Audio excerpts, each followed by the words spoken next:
about the priorities you think President Kenyatta should focus on for his second term. But first, I want to take you to Kasarani. We've been looking at these colorful pictures of the preparations, the rehearsals of this 300 million shilling event. Dennis Okari, does it look like a 300 million shilling event? Let's start there.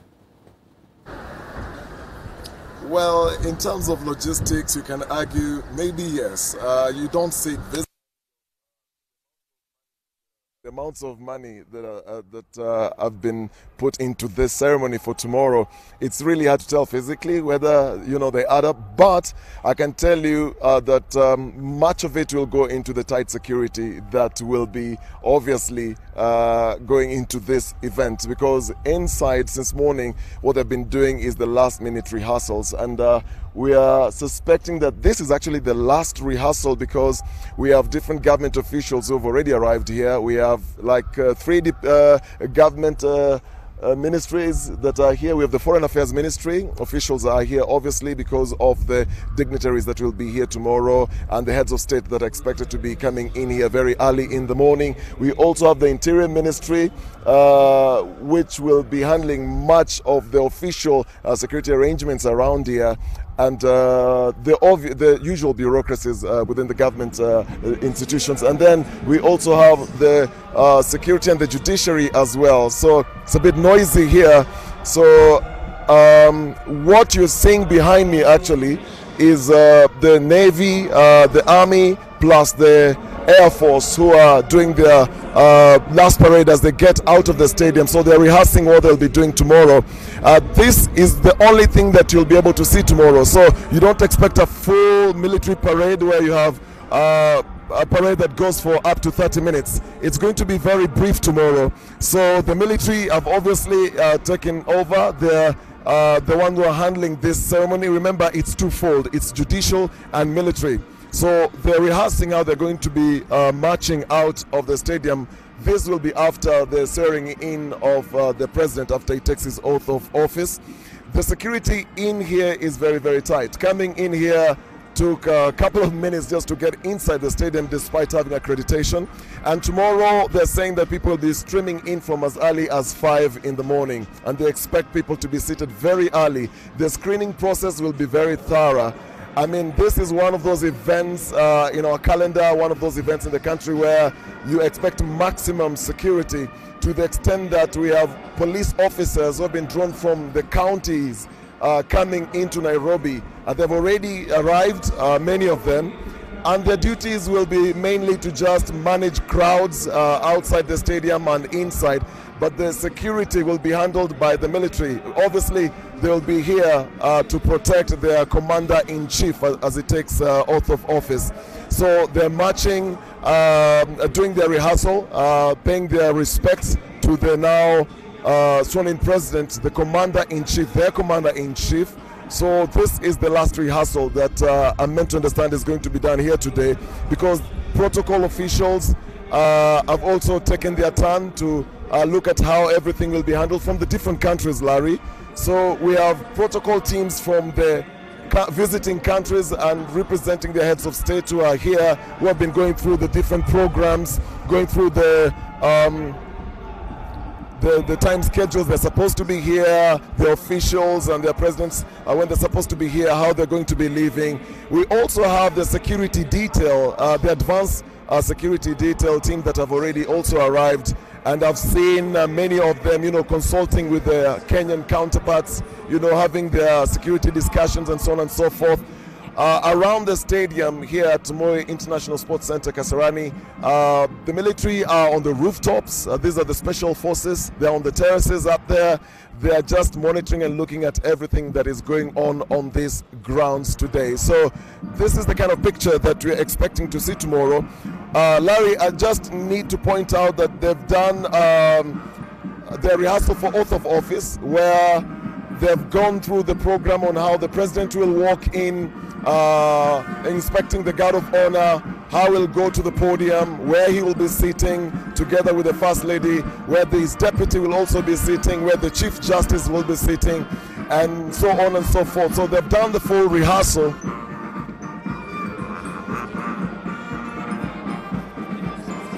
And now we're expecting a press briefing, obviously, from the committee that has been handling this assumption of office, the chairman being James Kenya. We're expecting him to address us and just give us a brief on what now we expect to see tomorrow in terms of the finer details, because there's a lot that is going into this, Larry, not just in terms of security, but in terms of hospitality, protocol, and so many other things. We're expecting several roads to be closed. They've already made an announcement of the roads that we expect are going to be closed. So we expect a formal and an official announcement of what's going to happen, the diversions to the roads. We're expecting also to see how they're going to be handling the teams that are coming from the airport as early as today as we speak. So in the evening, we're expecting Mombasa Road to be very, very busy coming into town. The security detail has extended to protecting their visiting heads of state up to where they'll be staying in their hotels, and their movements from their hotels to the different venues where they'll be having meetings and coming in here tomorrow. According to the Constitution, of course, we expect the president to be sworn in between 9-10 a.m. and 2 in the afternoon. So it's going to be a very, very tight program. So no wonder they have been, camping here for the last couple of days, just making sure that the rehearsal go perfect and the timing is really, really perfect. And the military have always been good with that when it comes to, discipline and timing and trying to manage this kind of event. So the flags on my right, this is the flag that is going to be mounted on the podium tomorrow. They've got a dummy box of the Constitution of Kenya there. They're also taking that to the podium. The seats have already been put in place where the heads of states are going to be sitting, and their teams together with government officials and many, many, many other guests that are going to be here.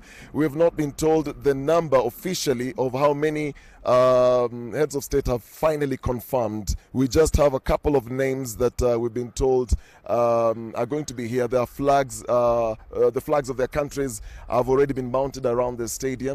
So security inside the stadium is mainly going to be handled by the military. We also have the police officers who are basically going to be handling crowd movements, managing crowd control, and so on and so forth. Outside the stadium, we also still have the military, but the outer perimeter of the stadium itself is going to be purely managed by the Kenya police in working together with the traffic police.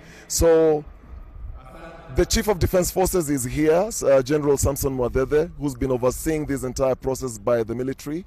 We also have officials from the Foreign Affairs Ministry who have also been here, just making sure that they've filled up their parts and played their roles, and they're all clear. The Presidential Escort Unit was here just a few moments ago. How they will actually come into the stadium on this particular track and just escorting the president and the other heads of state that will be arriving here. So they've already done that. They've already rehearsed the 21-gun salute outside the stadium. They've already done that. So I think it's all systems go. So we're just waiting for press briefing from the chairman of the Assumption of Office Committee to brief us on the other finer details, Larry. As we await that press conference, let's talk about that security arrangement a bit more, because there's people who are expected, there are thousands of people expected to come and watch it. In terms of the screening, Dennis, is it an airport-style screening? Would you need to bring or not bring in metallic objects, etc.? What are you seeing? In situations like this, Larry, obviously, for anyone planning to come for this event, to just make it easier for yourself, the advice will be just avoid metallic objects. Obviously, the phone is very, very essential to many people taking selfies and pictures, because this is a historic moment. So that is I will say you must carry a phone, obviously. But other metallic objects and bags, just avoid that, because the security screening is going to be very tight. They're using sniffer dogs as well. And there are different layers before you come into the stadium. So from the main entrance, actually from Thika Road coming in, screening will be starting from there. So there are different layers. As you come in, there will be long queues.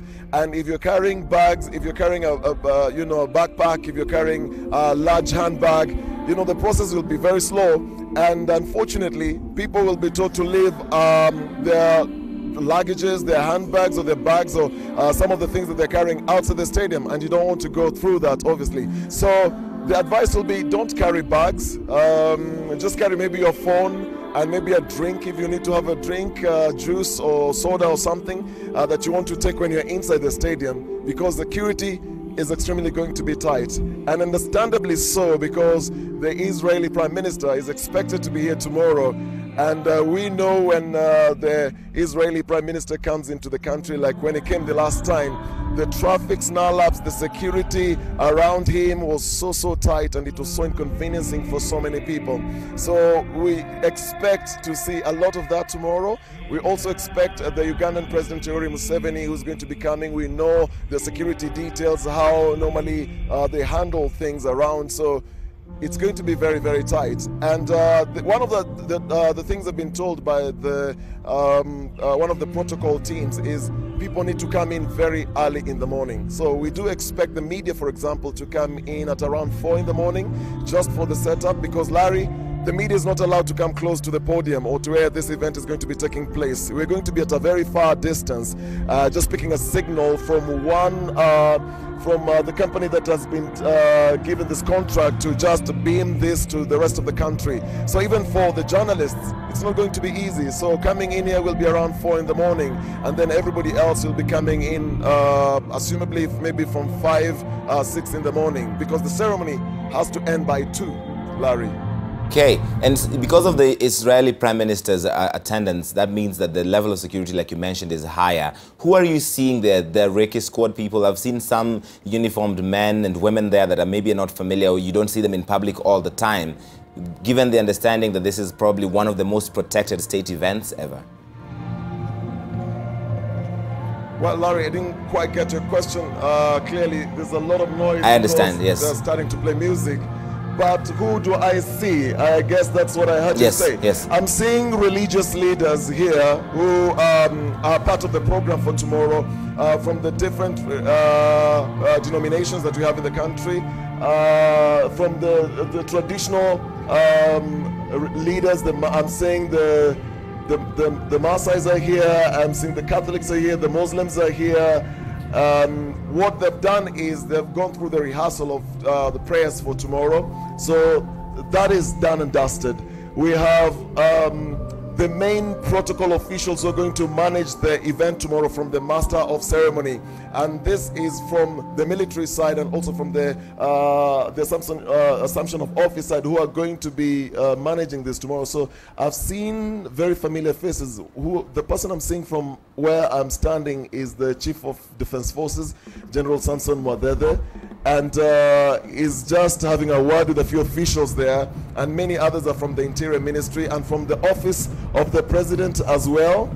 They're also here, and I'm not seeing any other, senior government official around. Like I said, we're expecting James Kenyatta to arrive here to give us a press briefing on what we do expect tomorrow, Larry. All right, Dennis, I'll leave it there for the moment. We'll come back to you when that press briefing begins from James Kenyatta, who is the head of civil service and chief of staff to President Kenyatta at State House. In the meantime, many thanks, Dennis at Kasarani, for us. I want to conclude with my panel right now.